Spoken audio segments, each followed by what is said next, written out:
संत की उपाधि कलयुग के संत मदन मान दिया। और उनका जो जन्म हुआ वो 1918 में प्रयागराज की धरती के ऊपर ब्रजनाथ नाम के ब्राह्मण थे, उनके यहाँ 6 बालक जन्मे। 5वें नंबर का जो बालक था उसका नाम मदन मोहन रखा गया। और वो संत सेवी महापुरुषों के जीवन चरित्र को पढ़ने वाले मदन मोहन मालवीय जी महाराज कहते हैं कि जब वो 5 वर्ष के थे तो किसी साधु ने आकर के उनके कान में एक मंत्र दिया जिसका नाम था नारायण। क्या नाम था? कि जब भी वो चलते फिरते थे नारायण नारायण नारायण, जब करते चलते महान विभूति है। मेरे पास ये 2 बालक यहाँ बैठे हैं, ये बनारस काशी से ही पढ़े हैं और मैं स्वयं कथा करने गया हूँ काशी। तो आज भी वो BHU वो हिंदू विश्वविद्यालय आज भी विद्यमान खड़ा और वहां सामने बिरला जी की मूर्ति है। वहीं मदन मोहन मालवीय जी महाराज जिन्होंने बहुत बड़ा कार्य किया था। ध्यान से सुनना, मैंने कहा ना संतों का इनका अध्ययन हमारे जीवन में हमारे जीवन को बदलाव करता है, प्रेरणा मिलती है। इन सूत्रों को, इन कथाओं को सुनकर के, इन संत वाक्यों को श्रवण करके हम क्या कर रहे हैं, अपने भारत के लिए क्या किया, अपनी संस्कृति के लिए क्या किया, अपनी मर्यादा के लिए क्या किया। पंडित मदन मोहन मालवीय जी महाराज कहते हैं कि जब वो नारायण नारायण करते हुए चलते थे और जो कोई भी उनको मिलता था वो जीवन में कभी क्रोध नहीं करते थे और सबके लिए एक ही बात कहते थे, अधिकांश किया, क्योंकि उन्होंने अपने जीवन में 108 श्रीमद् भागवत के मूल पाठ का पारायण किया था।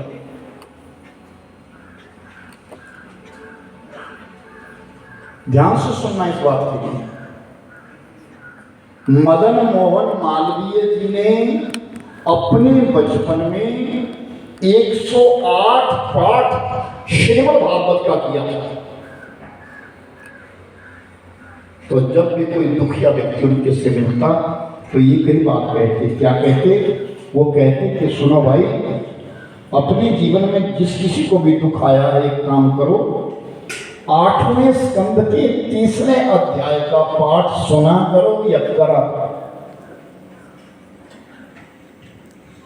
श्रीमद् भागवत के 8वें स्कंद के 3रे अध्याय का पाठ सब कष्टों का निवारण है। ये मदन मोहन मालवीय का वाक्य है और वो बड़े सुंदर प्रवचन भी देते थे लेकिन कभी क्रोध नहीं करते थे। तो कहते एक समय एक संत सम्मेलन हुआ, बहुत संत आए और सब संतों ने कहा कि मदन मोहन मालवीय जी जो है ये क्रोधी संत नहीं है, इनको कभी क्रोध नहीं आता।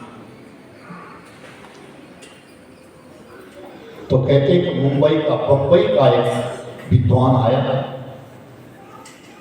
और उस बुद्धिमान ने, उस विद्वान ने संत मालवीय से कहा, महाराज मैं आपको, आप मेरे लिए 100 गालियां दें,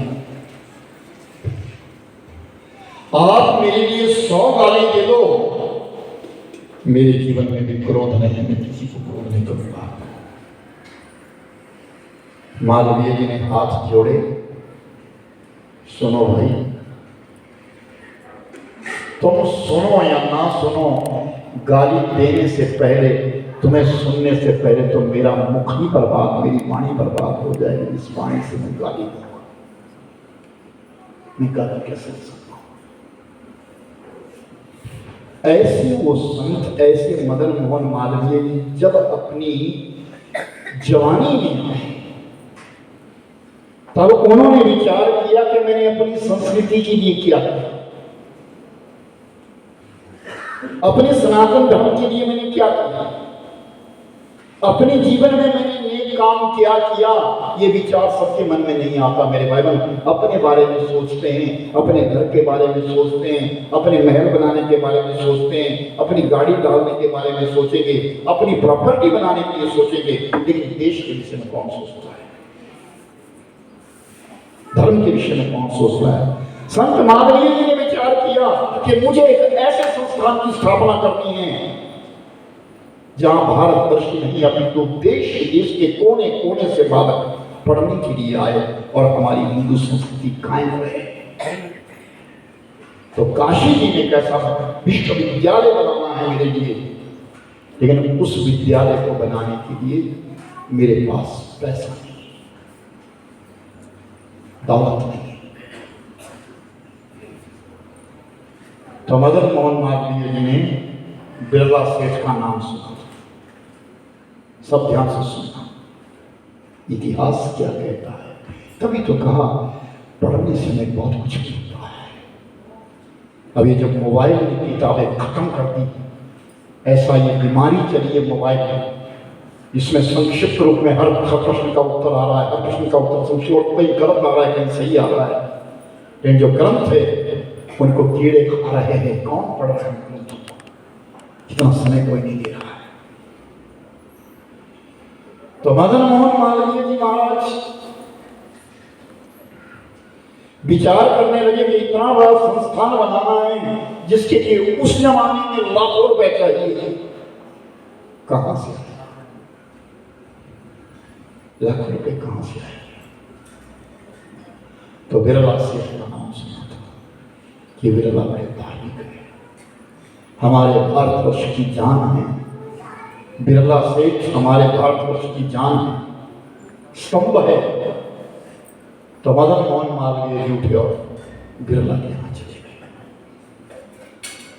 और जब बिरला सेठ के यहाँ गए तो बिरला के पास साधारण लोग मिल नहीं सकते थे, ऐसे मिल नहीं सकते थे, उनको मिलने की पंक्ति बंद मिला जाता था। बड़े लोगों, आज भी वही तरीका है बड़े लोगों से मिलने का, बाहर पर्ची बनाई जाती है, फिर वो अंदर जाएगी, अंदर से इजाजत आएगी, चले आओ।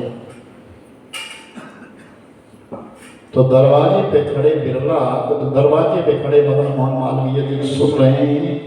अंदर बिरला सेठ अपने एक चपरासी को, अपने एक सेवक को डांट रहे हैं। क्या डांट रहे हैं? एक तिल्ली से दीपक जलाया जाता है, तूने माचिस की 2 तिल्लियां जला दी एक दीपक को जलाने के लिए।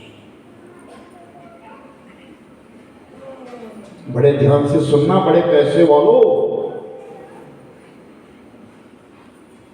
बिरला सेठ कह रहे हैं कि तूने जिस दीपक को जलाने के लिए एक तिल्ली का प्रयोग होना था, तूने 2 तिल्लियां क्यों जलाई? कितना नुकसान किया तुमने।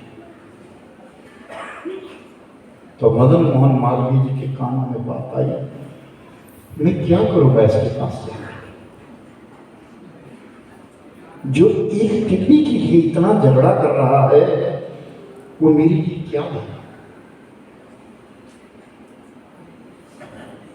मुझे तो बहुत बड़ा संस्थान बनाना है, ये मेरे लिए कितना दक्षिणा देगा, कितना दान देगा मेरे लिए?